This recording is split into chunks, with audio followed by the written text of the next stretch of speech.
Welcome to my new video. Today, we embark on a magical journey through the enchanting world of Le Petit Prince, or The Little Prince, by Antoine de Saint-Exupéry. This timeless tale has captivated hearts around the globe with its profound wisdom and whimsical storytelling. In this educational video, we'll immerse ourselves in both the French and English versions of this literary masterpiece. Join me as we explore the rich vocabulary, test our comprehension with multiple choice questions, and ultimately, celebrate the beauty of language and storytelling. So, without further ado, let's dive into the world of Le Petit Prince, and discover the wonders it holds. Let's get started. Vocabulary. apercevoir, croire, raconter, voix, colombe, écrit, preuve, traiteron, conte de fées, chagrin, tâtonne, Seeing, believe, told, voice, doves, exclaim, proof, treat, fairy tales, grief, fumble.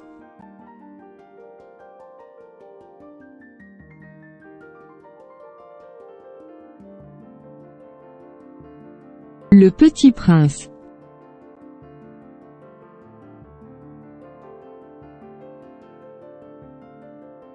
J'avais ainsi appris une seconde chose très importante, c'est que sa planète d'origine était à peine plus grande qu'une maison. Ça ne pouvait pas m'étonner beaucoup. Je savais bien qu'en dehors des grosses planètes comme la Terre, Jupiter, Mars, Vénus, auxquelles on a donné des noms, il y en a des centaines d'autres qui sont quelquefois si petites qu'on a beaucoup de mal à les apercevoir au télescope. Quand un astronome découvre l'une d'elles, il lui donne pour nom un numéro. Il l'appelle par exemple, l'astéroïde 325. J'ai de sérieuses raisons de croire que la planète d'où venait le Petit Prince est l'astéroïde B612. Cet astéroïde n'a été aperçu qu'une fois au télescope, en 1909, par un astronome turc. Il avait fait alors une grande démonstration de sa découverte à un congrès international d'astronomie. Mais personne ne l'avait cru à cause de son costume. Les grandes personnes sont comme ça. Heureusement pour la réputation de l'astéroïde B612, un dictateur turc imposa à son peuple, sous peine de mort, de s'habiller à l'européenne. L'astronome refit sa démonstration en 1920, dans un habit très élégant. Et cette fois-ci tout le monde fut de son avis. Si je vous ai raconté ces détails sur l'astéroïde B612 et si je vous ai confié son numéro, c'est à cause des grandes personnes. Les grandes personnes aiment les chiffres. Quand vous leur parlez d'un nouvel ami, elles ne vous questionnent jamais sur l'essentiel. Elles ne vous disent jamais, quel est le son de sa voix? Quels sont les jeux qu'il préférait? Est-ce qu'il collectionne les papillons? Elles vous demandent, quel âge a-t-il? Combien a-t-il de frères? Combien pèse-t-il? Combien gagne son père? Alors seulement elles croient le connaître. Si vous dites aux grandes personnes, j'ai vu une belle maison en briques roses, avec des géraniums aux fenêtres et des colombes sur le toit. Elles ne parviennent pas à s'imaginer cette maison. Il faut leur dire, j'ai vu une maison de 100 000 francs. Alors elles s'écrient, comme c'est joli. Ainsi, si vous leur dites, la preuve que le Petit Prince a existé c'est qu'il était ravissant, qu'il riait, et qu'il voulait un mouton. Quand on veut un mouton, c'est la preuve qu'on existe. Elles hausseront les épaules et vous traiteront d'enfant.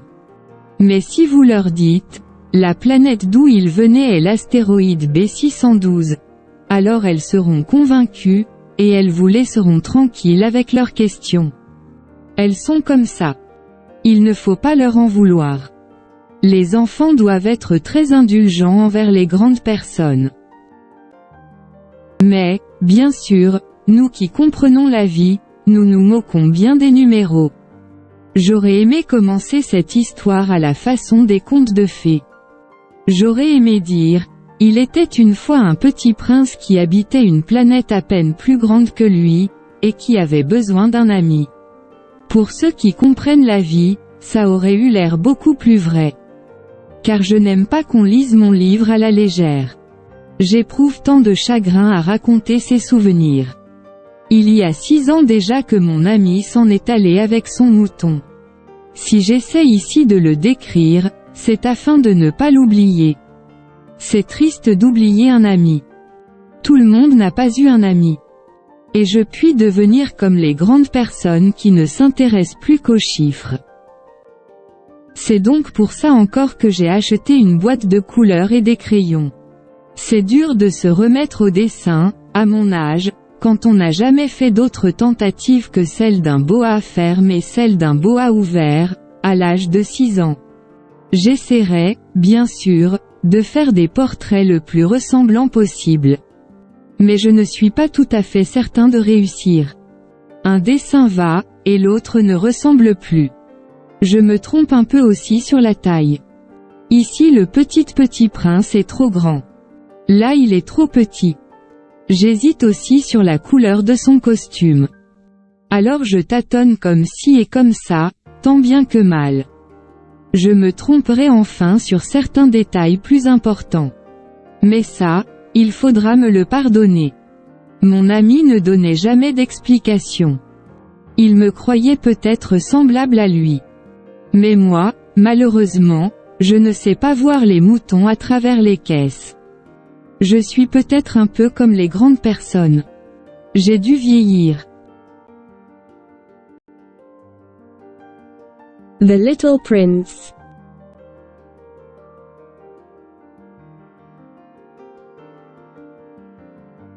I had thus learned a second fact of great importance. This was that the planet the Little Prince came from was scarcely any larger than a house. But that did not really surprise me much.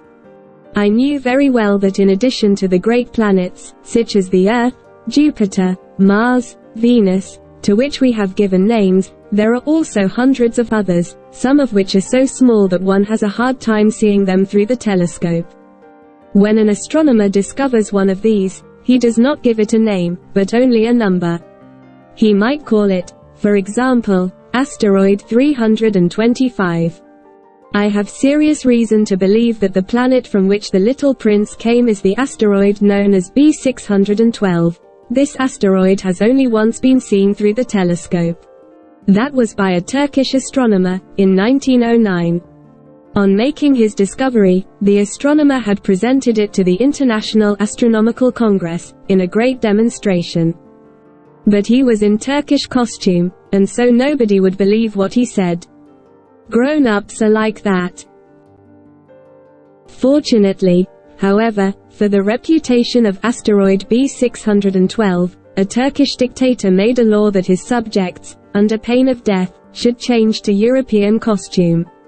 So, in 1920 the astronomer gave his demonstration all over again, dressed with impressive style and elegance. And this time everybody accepted his report. If I have told you these details about the asteroid, and made a note of its number for you, it is on account of the grown-ups and their ways. When you tell them that you have made a new friend, they never ask you any questions about essential matters. They never say to you, what does his voice sound like? What games does he love best? Does he collect butterflies? Instead, they demand, how old is he? How many brothers has he? How much does he weigh? How much money does his father make? Only from these figures do they think they have learned anything about him. If you were to say to the grown-ups, I saw a beautiful house made of rosy brick, with geraniums in the windows and doves on the roof, they would not be able to get any idea of that house at all. You would have to say to them, I saw a house that cost $20,000. Then they would exclaim, oh, what a pretty house that is. Just so, you might say to them, the proof that the Little Prince existed is that he was charming, that he laughed, and that he was looking for a sheep. If anybody wants a sheep, that is a proof that he exists. And what good would it do to tell them that? They would shrug their shoulders, and treat you like a child. But if you said to them, the planet he came from is asteroid B612, then they would be convinced, and leave you in peace from their questions. They are like that. One must not hold it against them. Children should always show great forbearance toward grown-up people. But certainly, for us who understand life, figures are a matter of indifference. I should have liked to begin this story in the fashion of the fairy tales. I should have liked to say, once upon a time there was a little prince who lived on a planet that was scarcely any bigger than himself, and who had need of a sheep. To those who understand life, that would have given a much greater air of truth to my story. For I do not want anyone to read my book carelessly. I have suffered too much grief in setting down these memories. 6 years have already passed since my friend went away from me, with his sheep. If I try to describe him here, it is to make sure that I shall not forget him. To forget a friend is sad. Not everyone has had a friend. And if I forget him, I may become like the grown-ups who are no longer interested in anything but figures. It is for that purpose, again, that I have bought a box of paints and some pencils.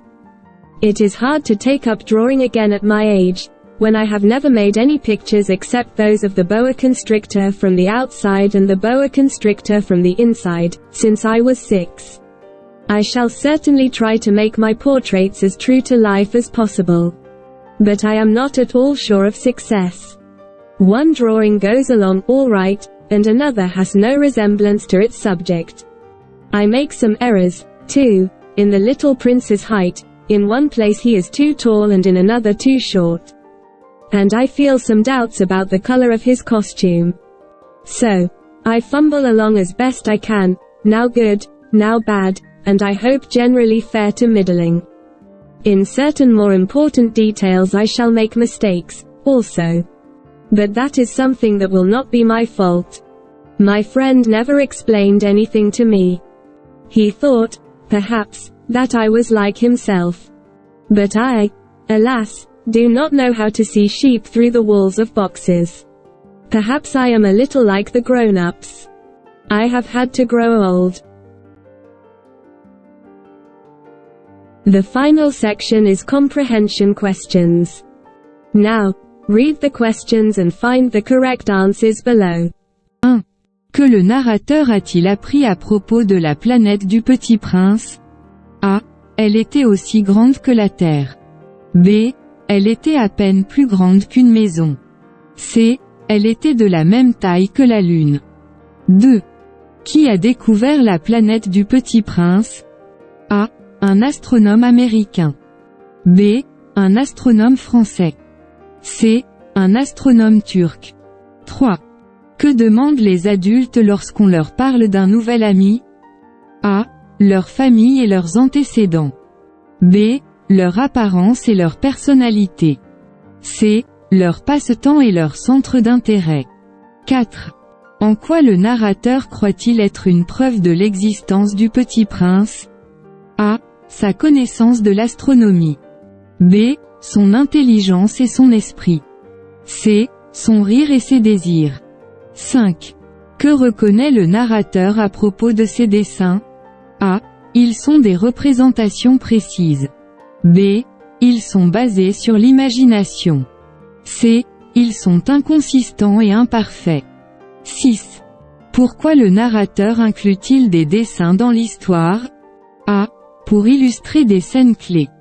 B. Pour honorer la mémoire de son ami. C. Pour divertir le lecteur.